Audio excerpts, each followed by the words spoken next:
What's up YouTube, it's me Chris and I've got another great video for you. As you can see, I'm knee deep in the middle of a controller mod, and this is probably going to be the toughest mod to date of my career. I talked to you guys a while back about me building a custom controller for a gentleman who had a medical issue and could really only use the right side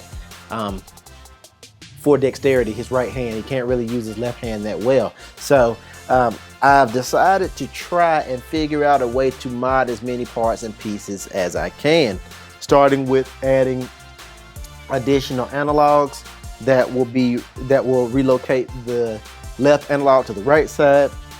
I'm going to be relocating buttons, you name it. So I've got a couple of different tools here. One of those, again, I've got a couple different analogs that I'll be working with here, and I've also got an easy remap board, which should be really cool, and hopefully this is going to work out. There is, let me show you, there is it as well. So I'm going to start getting to work here. I've already started some wiring here, and I have no idea exactly how I'm going to do this, but what I'm planning to do initially is to wire in a second dedicated button.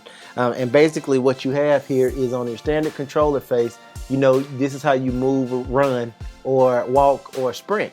And this is your actual aim right here if you're going to play FPS. So what I need to do is relocate this somewhere over on this side, and I'm not sure exactly where I'm going to do it yet, but a good candidate for that relocation is going to be right here, and I'm gonna cut this out possibly if everything works out the testing, or maybe down here right in the bottom, so he can put this on his leg and be able to move and then mash it and run the direction he wants to run and still have some sort of dexterity there.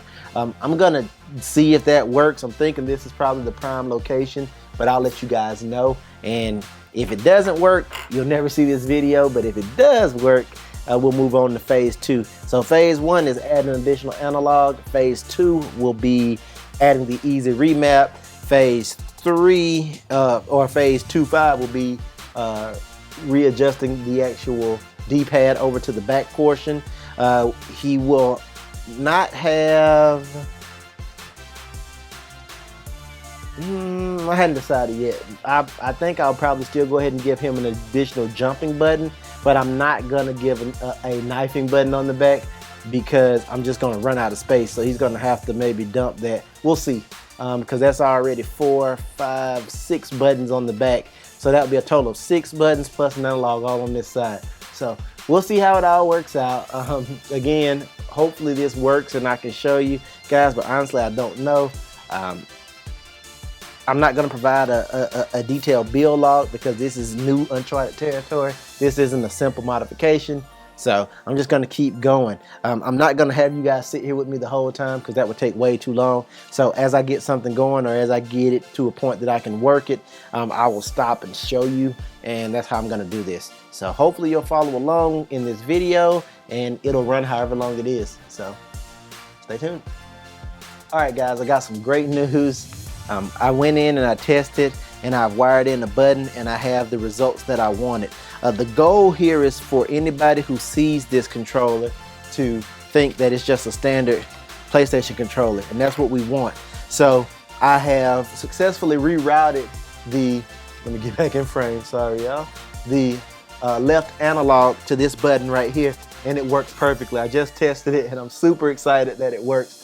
So that was what I was most scared of. So now that I've got that out of the way and it's working, I can move forward with the rest of my plan. I do have to position this correctly where I want it to go, but I've got a good idea with how I'm going to do that. I'm going to work on that next, which is to get this in here, and I'm going to cement it into the bottom of this controller foot once I get going here, and that'll serve 2 purposes. I am going to have to remove the rumbles, unfortunately.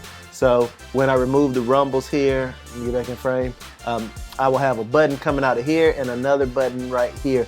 I mean, it's going to take some practice, but it will be possible. So that's what's really cool about this controller. So we got one of the major components out of the way. Really excited. Time to move on to the next. Just wanted to show you. I will show you what it looks like once this button is mounted in here. So just stay tuned for that because that is coming. So you'll see that very soon. So stand by.